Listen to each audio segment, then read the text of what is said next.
In this video, we look at Catherine Bell and her ideas about ritual and its connection to belief. Now, it must be stated at the outset, admittedly, that these ideas can be difficult to understand because what she's trying to get at, you have to sort of have the language first, or at least know how to translate what she's trying to say in scholarly language into more accessible language. And once you can do that, the idea really is quite simple. It's just trying to break down and sort of reframe and reimagine the idea in a way that is actually going to make sense.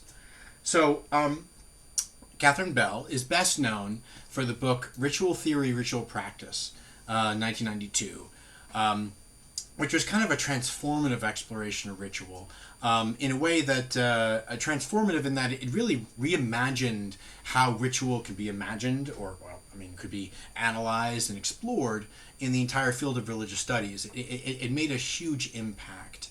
And in that it moved how we understand ritual just from a sort of how she interpreted it as a sort of a thoughtless action to more of a strategic intentional practice, which Bell argues studying that can help analyze our own society's understanding of ritual and religion more generally. So this main question of her work is, why and when is ritualization an effective way of acting? And another way of saying this is, why and when would people act and then view those actions in their life through the lens of a ritual framework? So why and when would people act through the lens of a ritual framework? And what impact, if any, does that have on belief? So in other words, so starting in this question of why would someone even engage with and understand ritual, and then what ritual then has on belief. And this is a flip from, this idea that, is sort of the main critique of, Bell's work, which is that, ritual is seen as just action, and ritual is seen as sort of an expression of belief, whereas belief is what comes first. Whereas Bell makes the argument throughout her entire work that ritual is where we start. We do our belief more than we are our belief. We enact our belief. We engage our belief. Belief is sort of acted out more than it is something that just sort of exists out there that we either grab onto and own. We have belief or we don't. Okay. Now this is sort of this ritual theory, ritual practice was sort of the first expression of Bell's subsequent work, which is about viewing belief as an embodied practice. That is, again, one enacts their belief through ritual actions. One does a ritual action first and then develops a belief responding to that action second. This rejects this assumed division that she talks about in religious thought, which is since the beginning of the scholarly analysis of religion in the early 20th century, between thought and action, which is itself an outgrowth of that sort of mind-body dualism of the Enlightenment and the subsequent application of scientific method to religious study. So with scientific methods and with the sort of, idea of the, I think, therefore I am, my mind somehow exists outside of my body, and the body is just sort of something to transcend. That whole framework of the Enlightenment just sort of played itself out and sort of as an unspoken, uncritiqued assumption, just moved its way into religious studies in the beginning of the 20th century and framed ritual as what is done, but not something that is ever thought about.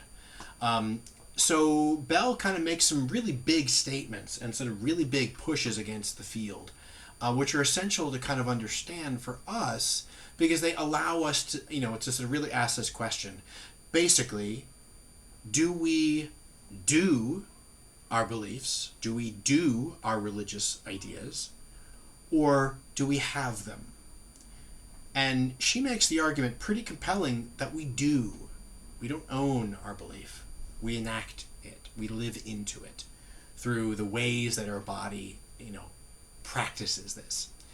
Now,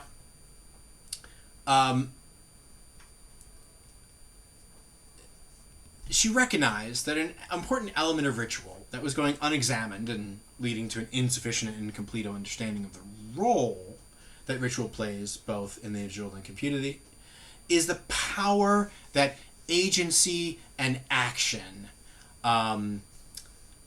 would have on the ways that religious people enact the rituals of their tradition. Okay? So this idea that personal agency, that someone actually has, a personal understanding of the ritual, and not just sort of one that is dictated to it from above, or dictated to them from above. And she's sort of saying that we have a lot more opportunity to play with agency and action and sort of critique or undermine assumed beliefs and truths than the divine and human authority structures that sort of frame our lives would have us believe. So, for example, if ritual is just the beliefs of the community translated to ritual form, then how are religious people also capable of seeing ritual as an avenue for individual expression of belief or critique? So examples that Bell includes is a person who obeys the ritual forms to their letter. For example, they continue to kneel when the form demands it. Let's say kneeling in at the altar for communion, or if you're kneeling in a Taoist ceremony, or if you're kneeling for anything whatsoever. Okay. The assumption is you kneel, and therefore the action is you kneel. The kneeling represents something. It represents, okay, I obey you, and I kneel to sort of demonstrate that. It's sort of a thoughtless action. I just do it.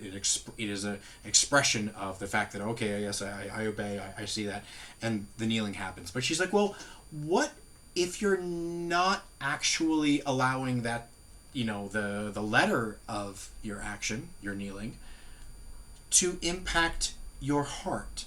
So, for example, are you kneeling in a way that demonstrates independence, critique, or displeasure? Are you not kneeling as fast as you would? Or if you're kind of going, oh God, I've got to do this. Or if you go, I'm really unhappy about it. Or if you go, all right, fine, I guess I'm doing this now. And you just sort of like how you actually do the ritual, the ways that your body is engaged in the ritual has an impact on how the ritual impacts you. So, in other words, the ritual doesn't exist that we just sort of perform and it sort of has a function because we do it. The ritual is a way for us to actually express ourselves as well.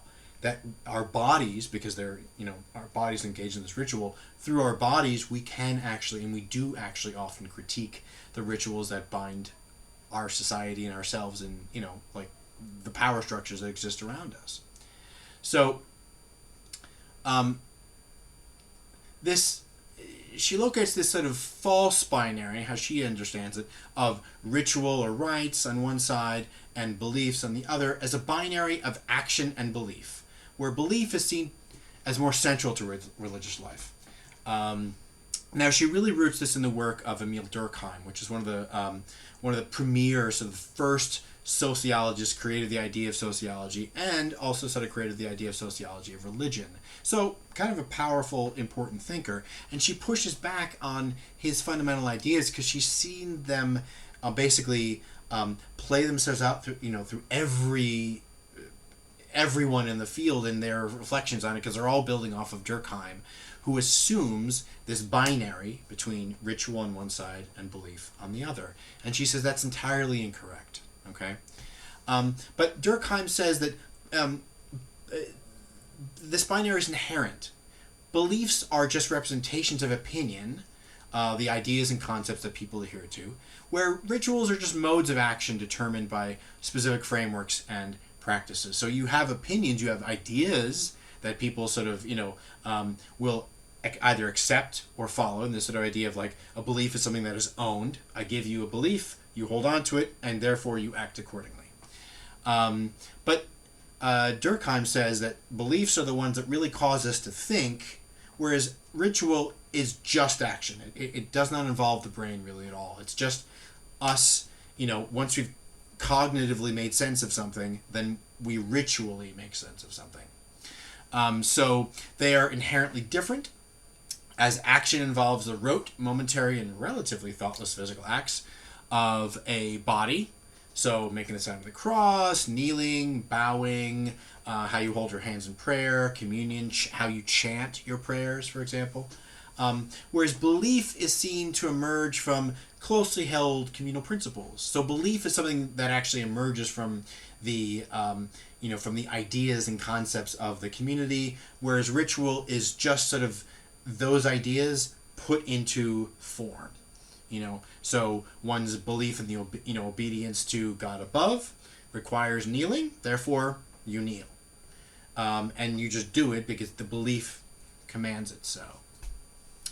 Now, in this way, ritual serves as the main way that religious communities build emotional connection between people, necessary to create a sense of community and social cohesion. By communally sharing the emotional experience of the ritual, the relationships across the community are fostered and deepened as a result. Now, this is linked to Durkheim's binary of sacred and profane, where sacred is anything which creates a sense of emotional connectivity, which makes people feel special or sacred. Okay? Sacred then is, again, anything that is sort of removed from the ordinary life, whereas profane is anything that's connected to the ordinary life, but it doesn't have a judgment. Sacred is not better than profane. Sacred is not good, and profane is evil or bad or what have you. It's just that the profane is everything that deals with ordinary life, whereas Durkheim says the sacred must be held apart, separate. It is different. Okay, and he says that so in a way he makes this division between what is different and what is daily life. So when Bell is saying ritual is enacted daily life, the way that we daily over and over and over enact these rituals, constitute our beliefs, Durkheim obviously wouldn't accept that, because he said that if it's every day, then it's obviously profane, and thus it is separate from sacred. Sacred can only be the things that are seen as connected to that religious tradition, that are separate and different. Okay, now that binary, sort of divorces rituals from the rest of life. So, for example, to kneel slower as a form of critique would be, for Durkheim, a transgression of the sacred. You are transgressing your experience and your understanding of the divine, and is thus unacceptable. If you kneel right. You kneel right every time. Whereas Bell says, obviously, that's not how the real world works. Durkheim can only critique through the realm of belief and reason. The challenge of this binary for Bell, it rests in the simple question of why religious people act the way they do. Why would they even kneel in the first place? Which Durkheim never really seems to ever explain. He never explains why people would ever act ritually in the ways they do, beyond the fact that their beliefs tell them to. This makes ritual acts universal in a sense. So, for example, kneeling can be seen as a universal category, such that kneeling in Roman Catholic ritual is seen as the same as kneeling in Taoist ritual, where kneeling is the important act for analyzing ritual, as opposed to the reasons why one was kneeling. So the kneeling itself, the actual act itself, the performed act, the embodied act, is what we analyze, but not why somebody does it, because it's assumed you do it because your belief tells them to. Now, this begs the question, do religious people actually experience ritual this way? And how does this address the ways that people's beliefs are often crafted and honed through enacted and embodied practices? Does someone receive communion because they believe it to be important? Or does someone believe that communion is important because they are formed by the constant, weekly, ordinary enactment of ritual on a communion? So in other words, does someone do communion because it is important and they're told it's important, they believe it to be important? Or do they believe it's important because they've been doing it all the time, every week, over and over and over again? So thus they know it's important because they've been doing it, and the importance is inherent in the fact that it's a daily practice. Bell would say the latter. Now,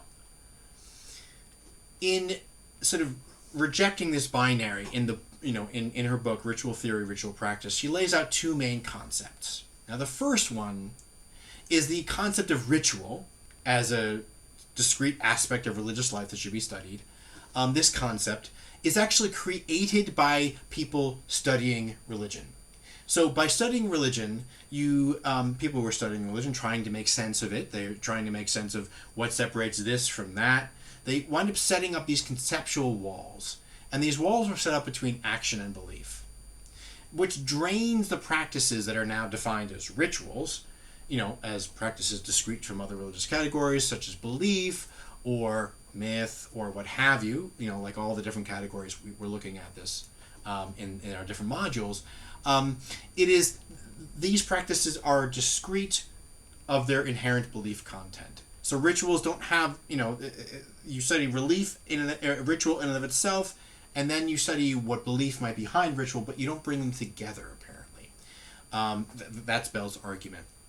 In other words, people receive communion, again, because of previously held beliefs about Jesus and his commands, and the practice is generally thoughtless. That is, in this framework, people believe first and then enact their belief through their actions, and the feelings that emerge are a result of their actions. So without scholars of religion creating the category of ritual itself as a discrete particular area of religious study, then ritual would not exist. Now, the practices that are defined as ritual would always exist. They just would be understood as something else. So when you create the idea of ritual, what you're doing is you're defining it and you're giving it walls and you're sort of saying this is what it is. And once you've defined something and bounded something, then you've created walls around how you can understand it for the rest of time. And she's trying to sort of say ritual has been created, so therefore it can be reimagined. She argues that the structures of ritual theory are effective in naming distinct cultural elements that can be comparatively studied, but these structures have imposed a powerful limit, as she says, on our theoretical flexibility, our divisions of human experience, and our ability to perceive the logical relations inscribed with these divisions.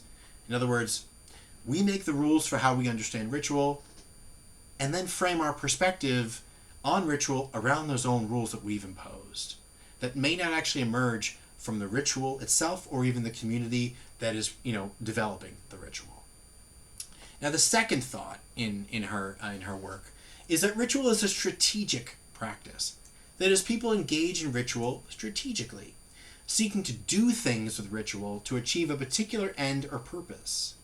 So, again, using the example of communion over and over again because it works in this situation, a person, so in this framework, as a strategic practice, she says that a person thus would receive communion not because they must live out a defined belief about the body of Christ and the need to keep, consuming the body of Christ, but because this practice enables them to achieve some end. Now, whether that is creating or protecting a relationship with God or any number of different reasons. This isn't another attempt to create yet another framework of ritual, another definition of it, so much as it seeks to reframe their underlying question of ritual towards ritualized acts, from being what ritual is to doing what ritual does. Thus, the frameworks of ritual that separated discrete forms of ritual in liturgy, ritual in ceremony, ritual in performance, ritual in drama, ritual and practice, and what have you, all these different sort of, ritual and, because if ritual is a discrete thing, then ritual will encompass all of these different practices, and thus you have to create even more bounds and definitions within them to create the kind of differences that we can do our comparative work to understand with, okay? But the challenge that Bell argues, is that it's actually making these distinctions that don't hold water in anyone's actual lived reality, and that the way they enact it in their lives. An example, for example, of a ritualized act, which people do, and that shows this whole structure of rules and ideas that exist behind an act that, again, everyone knows the rules behind this thing, but they have to, as they enact them, they demonstrate their belief in the rules themselves. So a ritualized act would be gift giving. People develop beliefs and live into them through the ways that they engage in the practice and rules of gift giving. So by doing gift giving in a way, you internalize some of the ideas and beliefs that have already existed in gift giving, but then you're also developing your own beliefs about it. So by doing it, you understand the ideas behind it, and thus you shape your own understanding of those ideas. Now, Bell insists that we must focus on the intent of ritual, therefore, and not just on the beliefs enacted in its aspects and practices. So ritual is not about social or individual control. We're going to make you do this ritual, and through this ritual we will control you and manage you. Some like religious hierarchy sort of dominating that. Okay? While religious actors might use ritual as a form of social control or belief, and they have over time, that's not the intent of it. And thus, as it's not the intent, that approach actually can harm the ritual itself.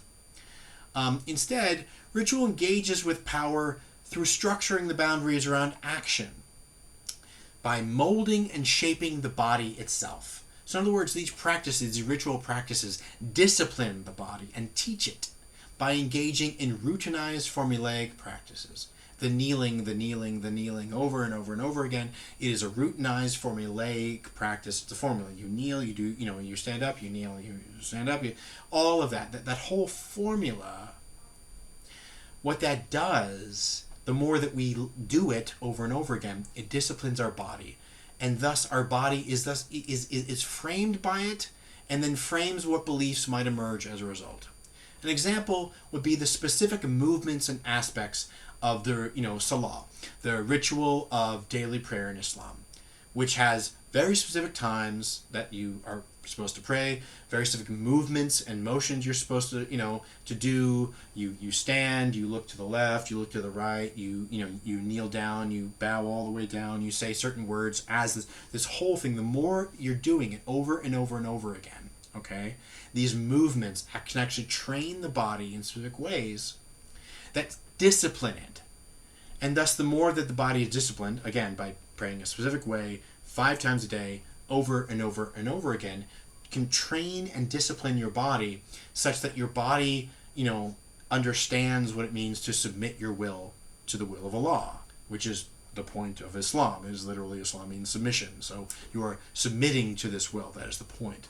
The ritual frames the belief, therefore, and not the other way around. You bow, and through bowing, you learn about submission to the will of Allah. You don't have a submission, an understanding, a belief of submission, and then you enact. You have to live into it, and by living into it, by actually submitting, by actually kneeling, all of that, your beliefs actually, and your understanding of your beliefs shift and change. Okay? It allows beliefs to be seen as a secondary element emerging from an embodied practice, where the body's trained through daily practices and then only goes on afterwards to train the mind. Now, notably, Bell argues all of this focus on mind, thought, reason, rationality, will, belief has actually been a red herring, as religious scholars don't engage with belief on its own terms, and instead study in relation to something else. Belief in power, belief in politics, belief in culture, etc. So instead she lays out a practice theory of belief. This was never actually published, and it sort of pops up as a theme here and there in her work. And it's a pretty obvious, you can see how it emerges from her approach to ritual practice.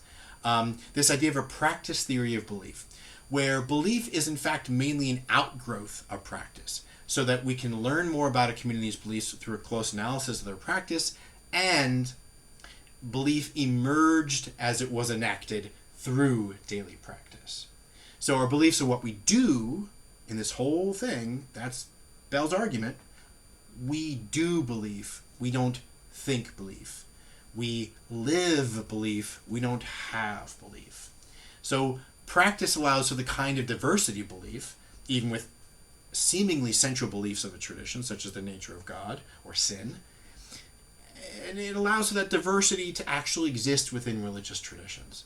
So ritual, by being sort of practices, what Bell is saying is that the diversity we see across, and there's massive diversity, even within small religious communities, that is not explainable if we just think of, well, beliefs are ideas that are held, that are passed down, you own them, and therefore they're stuck in your head. And if that's the case, then you would have the belief and you wouldn't critique it.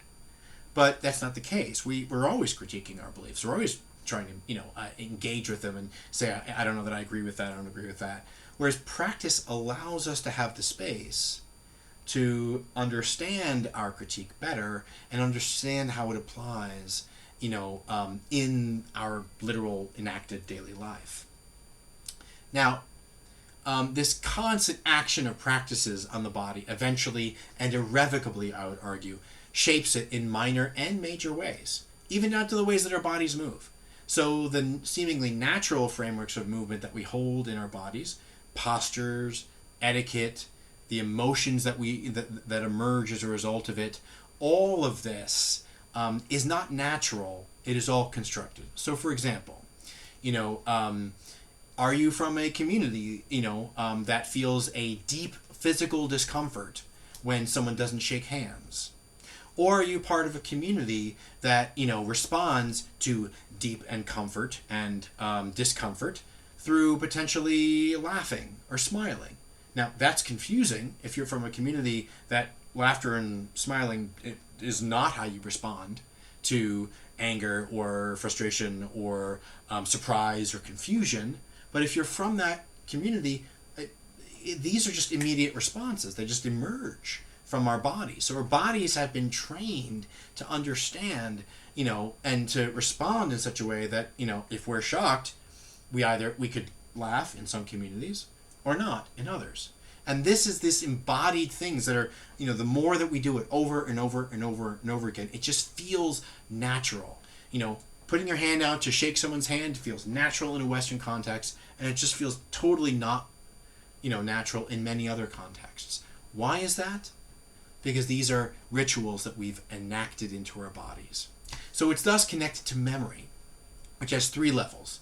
The personal memory of individuals, the cognitive memory of culture, so jokes, memes, pronunciation of words, what have you, and then habitual memory, which is the memory of habits that's seemingly embedded within a culture's identity and manifest in the bodily actions of people.